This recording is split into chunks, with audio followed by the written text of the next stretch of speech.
Ini penting sekali kita perhatikan ya, apa akibatnya kalau kita biarkan. Nah, ini yang sebenarnya yang perlu kita perhatikan sekali, selain apa yang tadi kita udah bicarakan ya.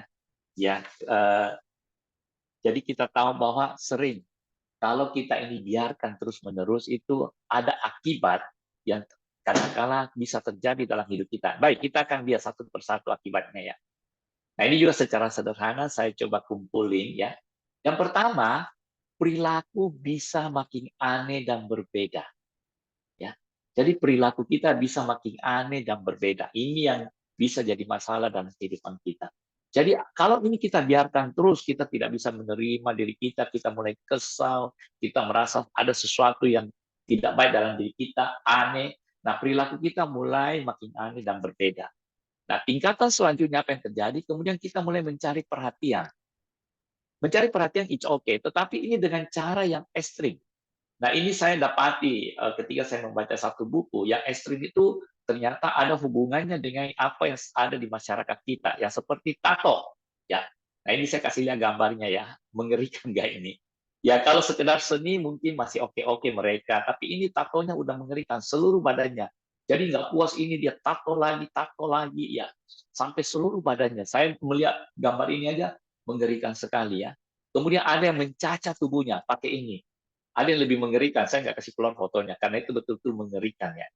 Jadi dia cacat tubuhnya, pakai hidungnya, ada yang di pusarnya, macam-macam, ada yang di telinganya, macam-macam sekali. Ingin mencari perhatian semua. Kelakuannya makin aneh.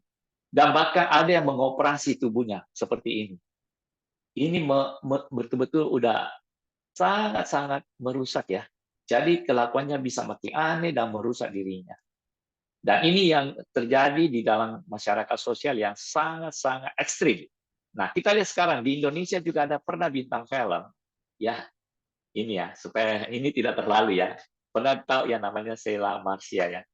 Nah, karena beberapa waktu saya lihat podcastnya ya. Jadi saya lihat orang ini, jadi karena dia merasa itu di rumah. Jadi waktu kecilnya itu dia merasa tertolak, gini-gini, akhirnya dia jadi narkoba. Jadi ada pelarian-pelarian, dia mencari jati dirinya, dia kesal dengan dirinya. Kemudian dia coba tato ya. Nah, tatonya itu macam-macam. Ini lihat, seluruh di mukanya juga ada, di lehernya juga ada, di tangannya, di badannya. Dan ketika diwawancarai, ketika dia udah mulai bertobat, dia bilang waktu itu memang dia sengaja merusak dirinya. Dia merasa dia ingin menyakiti dirinya karena dia kesal, dia nggak bisa menerima dirinya. Kenapa bisa diperlakukan begini sama orang tuanya? Waktu itu dia tidak mengerti. Oh, orang tuanya membuat peraturan-peraturan itu sebenarnya untuk hidupnya. Tapi karena itu tuntutan-tuntutan tanpa dia sadari, dia merasa apa ya, seperti dibully, direndahkan atau apa, dipermalukan, diperbandingkan. Nah, belakangan dia sadar ternyata orang tuanya sebenarnya baik intinya, cuma mungkin caranya ya. Nah, ini ketika dia masih muda ya, hidupnya nggak karu-karuan, free ini, free itu, rusak semua, tapi untung kemudian dia bertobat. Nah, ketika dia bertobat, dia menyesal, dia mulai apa? Hilangkan tatonya satu persatu ya. Nah, ini dia ketika dia udah mulai bertobat, kemudian dia mendapatkan suami yang cukup baik. Nah, lain kan cahaya mukanya. Jadi ketika dia udah bertobat. Nah, ini yang kita harus hati-hati. Kalau kita tidak bisa menerima diri kita sendiri, tanpa kita sadari, kita akan merusak diri kita. Ya seperti itu. Untung ketolong, untung Tuhan betul-betul membuat dia sadar ketika dia di penjara, dia sadar dia perlu Tuhan, akhirnya dia berbalik ya. Nah, ini saya kasih contoh-contoh bahwa kalau kita biarkan akibat jangka panjangnya itu sangat-sangat merusak. Nah, khususnya anak-anak kita, ya orang-orang sekitar kita. Kita mungkin kalau kita biarkan tidak separah ini, tapi tentu ada hal-hal yang aneh dalam kejiwaan, mentalitas semua ya. Baik, kita kembali. Jadi yang kedua itu tadi, jika dia akan mencari perhatian dengan cara yang ekstrim, ya supaya orang memperhatikan dia, dia ingin menonjol supaya dia wah segala macam ya. Nah, kemudian yang parah juga ini kecurigaannya akan meningkat. Dia akan sulit percaya kepada orang lain. Jadi akibat ini jika dibiarkan terus-menerus, mungkin dia tidak melakukan tato atau apa, tapi dia punya kecurigaan itu meningkat terhadap sesama. Tidak ada yang dia bisa percaya lagi. Ya kelihatannya dia sih biasa-biasa aja, tetapi di dalam hati, perasaan pikirannya itu dia selalu curiga-curiga dan sangat tertutup atau ya tertutup atau ekstrim terbuka. Jadi dia bisa sangat tertutup atau sangat menonjol. Ya, Nah, saya dapati pernah ada satu teman itu super tertutup. Jadi apa-apa pun kalau kamu dekat ke mejanya dia langsung tutup semua. Kemudian dia taruh sesuatu di atas mejanya, don't touch anything. Ya, tidak boleh sentuh apapun. Nah, kalau dia kembali ke mejanya ada sedikit bergeser, itu dia udah tahu. Tadi siapa yang datang ke meja saya? Jadi orangnya itu sangat curiga tinggi. Apa yang kalian lakukan? Ya. Kemudian ada kadang-kala kita seumpama ngobrol-ngobrol, kita tertawa sendiri, dia lewat, itu dia langsung bisa berhenti tanya. Kamu tertawain saya ya? Wah, itu sangat berbahaya. Jadi karena dia tidak bisa menerima dirinya sendiri, dia merasa mungkin ada sesuatu yang aneh, jadi pasti orang ini tertawa, pasti menertawain saya. Oh, ini lagi ngomong-ngomong apa, pasti ngomongin saya. Karena dia merasa dirinya kurang, ini kurang itu, ya tidak bisa menerima dirinya sendiri. Jadi apapun yang terjadi di sekeliling dia selalu kaitkan dengan dirinya. Kemudian apalagi yang terjadi? Sering merasa kesal terhadap dirinya sendiri. Kesal terus ini tadi saya sudah katakan. Jadi tanpa apa sebab kesal, kesal, kesal. Nah ini juga akan menimbulkan penyakit kalau dibiarkan terus-menerus. Kemudian apa? Dunia ini tidak baik. Ya pasti dia merasa dunia ini tidak baik, penuh kebohongan. Ya semua apa-apa ini pasti nanti membuat dirinya yang kena. Ya nanti akibatnya pasti ke dirinya. Jadi dunia ini tidak baik, penuh dengan kebohongan. Nah apalagi dia akan sulit percaya adanya Tuhan yang baik. Nah, kenapa saya masukkan ini? Karena umumnya yang saya konseling itu biasanya orang Kristen. Dia kemudian mempertanyakan, walaupun dia tetap ke gereja atau apa, atau tetap berdoa atau apa, dia sulit percaya adanya Tuhan yang baik. Kayaknya Tuhan itu gini ya. Dia sedikit percaya, tapi Tuhan itu tidak baik gini, gini, gini. Atau ada kadang-kala dia ragu-ragu, ya ada kecurigaan-kecurigaan dalam dirinya. Ya seperti tadi nomor 3. Jadi kecurigaannya itu bukan sama orang saja, kepada hal-hal yang rohani juga dia curiga-curiga semua. Kemudian ada keinginan untuk bunuh diri. Dan tadi saya katakan, Nabi Elia pun begitu. Ya. Nah, saya nggak tahu apa yang kejadian di dalam kehidupan Nabi Elia sebelum dia dipanggil dalam panggilannya sebagai Nabi ya. Tetapi itu udah ada contoh dan sekarang kita lihat ada keinginan bunuh diri.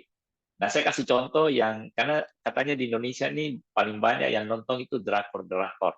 Mungkin ini kenal ya, Suli. Jadi nama aslinya itu Choi Jin-ri. Kita tahu ini sangat bintang film yang sangat terkenal, apa segala macam. Cuma saya tidak terlalu tahu cara latar belakangnya. Cuma saya tahu bahwa ketika saya baca ternyata ini orangnya juga bunuh diri karena dia tidak tahan. Ya, jadi bayangkan kelahiran tahun 94, bunuh diri tahun 2019. Jadi usianya cuma berapa ya? 26 ya, 20 ya, kurang lebih 26 tahun. Kasihan sekali. Ya, nggak bisa tahan dan kemudian juga ada satu temannya juga mungkin terkenal juga ya, ini Goho Hara juga lebih tua lahirnya tapi matinya mendekati ya, jadi dia lihat temannya nggak tahan dengan dirinya apa semua, tidak bisa menerima dirinya, merasa dibully atau apa, bunuh diri, akhirnya dia nggak berapa lama ikut juga bunuh diri. Nah ini yang sangat-sangat kita harus hati-hati sekali. Nah, kadang-kala bukan cuma dibully atau gini-gini segala macam karena tidak bisa menerima dirinya sendiri. Dan saya dapati juga ada seorang yang Korea yang pernah saya ungkapkan juga di Meaningful Life ini, ya dia usia juga masih sangat muda. Ya kalau Anda lihat baru usia 23 tahun ya. Nah waktu itu dia dendam karena dia merasa nggak bisa menerima dirinya, kenapa dia hidup di keluarga ini, kenapa dia harus pindah ke Amerika, kenapa ini macam-macam. Akhirnya dia sampai waktunya dia udah bisa beli senjata atau apa dia persiapkan, dia membunuh di semuanya 32 orang. Ya, termasuk dirinya jadi 33 orang.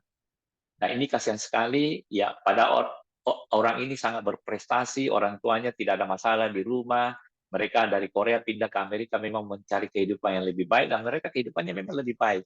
Tetapi anak ini ketika usia 8 pindah ke Amerika itu dia marah kepada keluarganya, dia marah kepada dirinya, dia tidak bisa menerima. Kenapa saya harus cabut dari budaya yang saya kenal, kota yang saya kenal, teman-teman permainan yang saya kenal semua. Dia benci kehidupan sekelilingnya, dia benci juga dirinya semua. Dia tidak bisa menerima dirinya sendiri. Kemudian dia bilang, fine, saya akan persiapkan semuanya. Dia akan membunuh orang-orang yang menyebabkan dia. Artinya orang-orang Amerika di sekitarnya itu dia pelampiasannya itu kepada teman-teman sekolahnya. Gara-gara kalian, ya kehidupan negaramu lebih baik sampai orang tua saya pindah di sini mencari kehidupan yang lebih baik. Akhirnya dia membunuh orang. Nah ini yang kita sayangkan kalau kita nggak hati-hati, itu akan meningkat terus dan akibatnya sangat parah. Nah, Alkitab mengingatkan kepada kita, saya bacakan ya di Lukas pasal 9 ayat 25 dikatakan apa?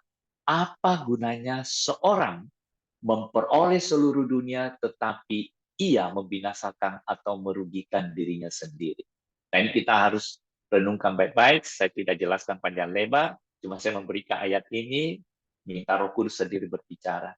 Kadang-kala kita berlomba-lomba karena iri hati, cemburu atau perbandingan macam-macam yang tidak sesuai firman Tuhan, ya tapi Tuhan mengingatkan, apa gunanya kamu memperoleh seluruh dunia ini? Ketenaran, keutuhan semua. Boleh-boleh aja, tetapi harus sesuai dengan prosedur ya. Bukan karena apa, ini apa, segala macam. Ya. Kemudian kita membinasakan diri kita, merugikan diri kita sendiri. Nah ini mungkin sisi yang saya bisa jelaskan kepada kita semua ya. Jadi akibatnya kalau kita membiarkan akibat jangka panjangnya, berbahaya sekali.